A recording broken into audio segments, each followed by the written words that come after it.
Pada tanggal 2 November pada tahun 2023, wilayah Kupang di Nusa Tenggara Timur mengalami bencana alam berupa gempa bumi yang mengguncang masyarakat setempat. Gempa dengan besaran yang signifikan ini tidak hanya merusak infrastruktur fisik, tetapi juga mempengaruhi kehidupan sosial dan psikologis penduduk.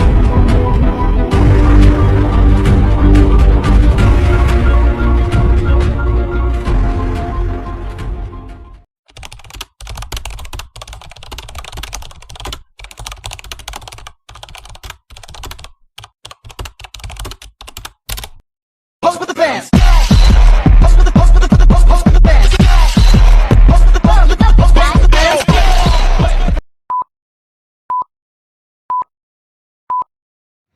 Selamat sore menjelang malam. Terima kasih telah meluangkan waktu untuk bergabung dengan kami hari ini.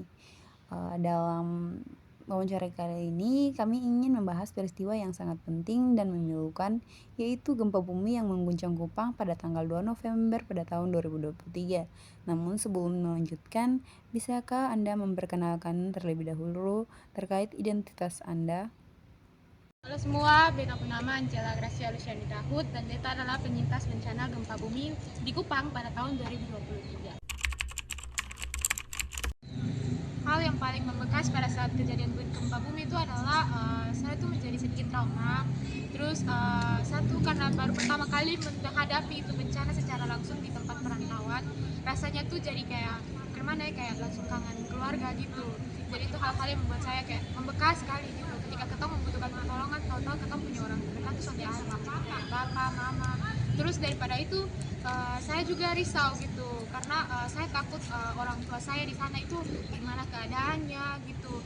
Jadi kayak antara panik, ketakutan dan juga saya kayak menjadi lebih sensitif gitu ketika ada terjadi kayak contoh apa kayak contohnya kayak meja tergoyang sedikit tuh saya kayak langsung flashback ke gempa bumi di saat itu karena waktu itu kan kejadiannya pagi, jadi kayak saya susah untuk mengkoordinasikan saya punya diri sendiri ketika harus berhadapan dengan itu bencana di pagi hari. Untuk siapa yang hadir dan membantu pada saat bencana gempa bumi itu tentunya kawan kos dari kamar sebelah saya namanya Kak Yolan. Nah kakak itu tuh pada saat pagi kejadian itu kan saya lagi tidur ceritanya, dia adalah orang pertama yang datang ketuk pintu kamar saya untuk memberitahukan saya kalau gempa sedang terjadi. Jadi karena bantuannya saya bisa menyelamatkan diri saya yang sedang tertidur saat itu untuk menghindari jatuhnya reruntuhan bahan bangunan dari atas kamar saya. Apa yang hilang dan apa yang tetap bertahan? Karena saya waktu kejadian itu saya sudah tinggal di perantauan di kamar kos. Tidak ada yang hilang dalam artian tidak ada satu bangunan atau mungkin barang-barang yang jatuh dan sebagainya. Kami tetap utuh. Terkait dengan apa yang hilang dan apa yang masih bertahan, itu yang bertahan lebih banyak bangunan-bangunannya masih normal, puji Tuhan. Terus lampu kamar masih normal dan seluruh barang-barang masih normal. Jadi untuk apa yang hilang dan apa yang bertahan, saya kira untuk apa yang hilang tidak ada, tetapi banyak yang bertahan, termasuk saya, orang-orang terdekat saya, dan juga bangunan-bangunan yang berdiri seperti kamar kos saya.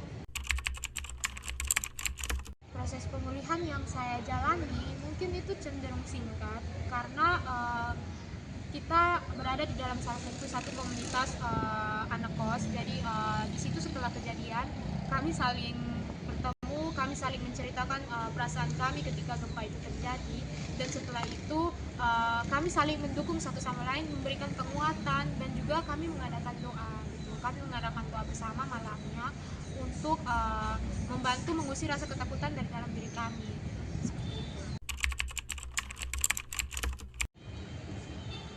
Strategi bertahan kami sudah pasti kami selalu berdoa ya. Kami secara spiritualitas kami berkumpul bersama, kami berdoa untuk mengucap syukur karena kami masih bertahan sampai saat ini ya, masih hidup. Terus kami juga melalui doa kami mengusir ketakutan kami.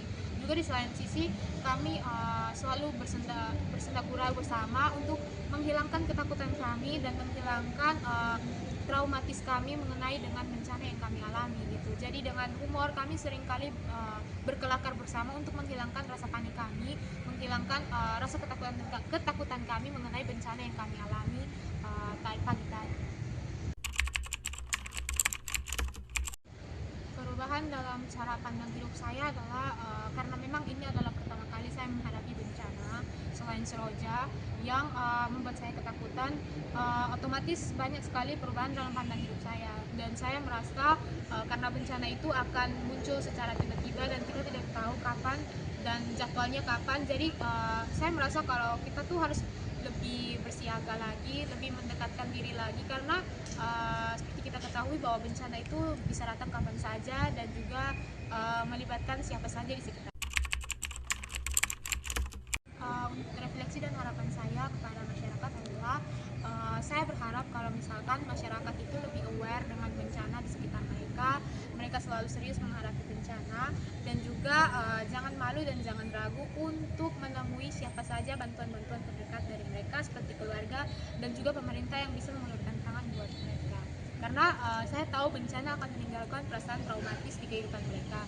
Jadi menurut saya apabila lebih baiknya lagi kita mencari pertolongan setelah bencana itu terjadi, dan juga kita harus menjadi seseorang yang siaga terhadap kapan dan di mana bencana itu akan terjadi sekitar kita.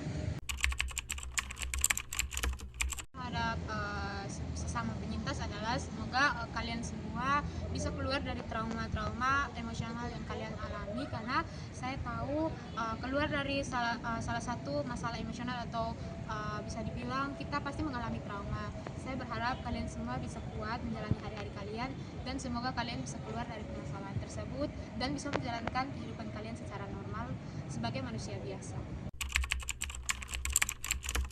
Masa depan saya berharap kalau misalkan ada infrastruktur yang lebih terpadu agar kita bisa mendeteksi secara dini di mana saja dan kapan saja permasalahan mengenai dengan bencana ini muncul, sehingga kita sebagai masyarakat juga lebih waspada akan datangnya bencana tersebut. Ucapan terima kasih saya tujukan kepada mahasiswa psikologi semester 7A karena sudah memberikan saya kesempatan untuk melakukan wawancara. Saya sangat senang untuk sharing pengalaman dengan kalian semua. Semoga apa yang saya berikan bisa menjadi pembelajaran untuk kalian semua untuk selalu beradaptasi dan juga selalu mewaspadai bencana yang akan datang. Sekian dari saya, terima kasih. Audio Jungle.